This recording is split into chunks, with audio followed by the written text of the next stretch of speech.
Thank you.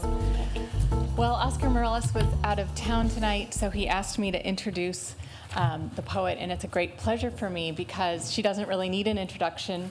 She was poet laureate, Madison's second poet laureate, and she was poet laureate from 2001 to 2007, and she helped us formalize this institution of this position, this volunteer position, and I got to work with her very closely during that time, so it's a great joy to introduce her and to welcome her here tonight.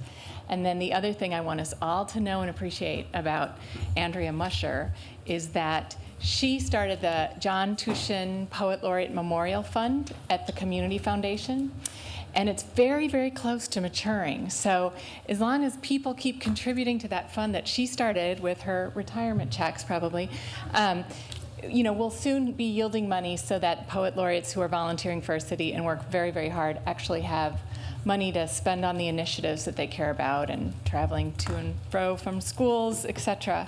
So it's a great pleasure to welcome Andrea Musher. Thank you.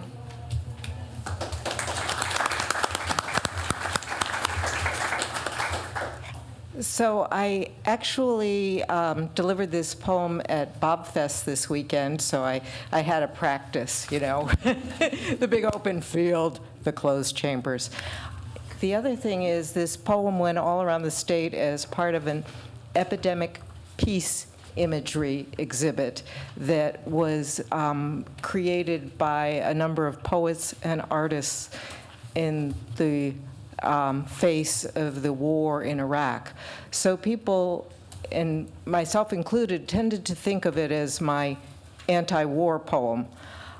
But it's actually about many things, and at this point in time, I also think of it as being a poem about immigration and homelessness and persecution, because it begins with my grandparents, and I am the proud granddaughter of 4 immigrants to the United States who fled persecution in what my aunt used to call the old country in Europe. Dream faster.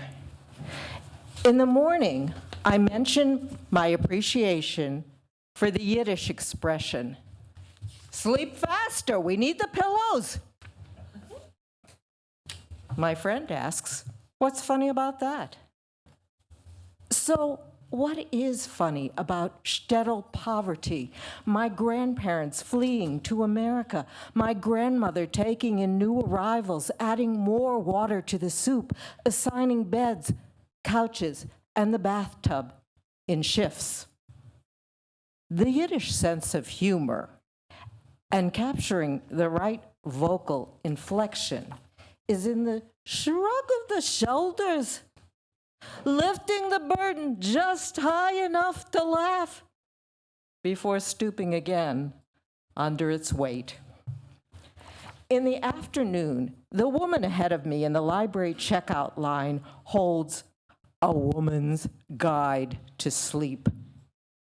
The book looks thick and authoritative.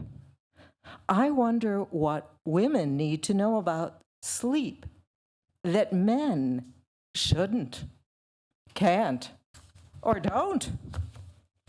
At night, I fall asleep with the TV on during a National Geographic special and wake to hear that the elusive desert elephants sleep standing up during the day by the watering hole so that by dark they'll be ready for the long trek across the night-cooled dunes to the next hard-to-find source of water. They have evolved extra long elephant legs for the journey. I think they would understand the Yiddish expression. And I want to say, sleep faster, dream faster. We need the peace.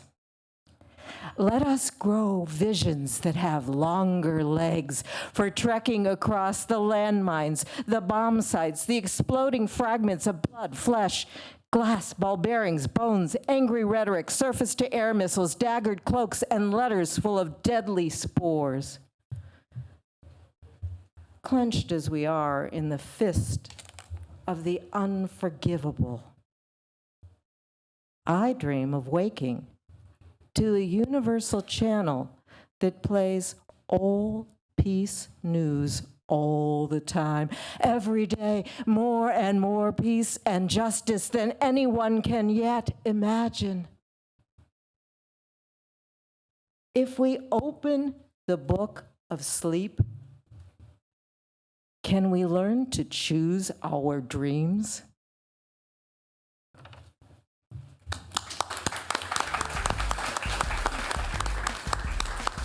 Thank you, Andrea.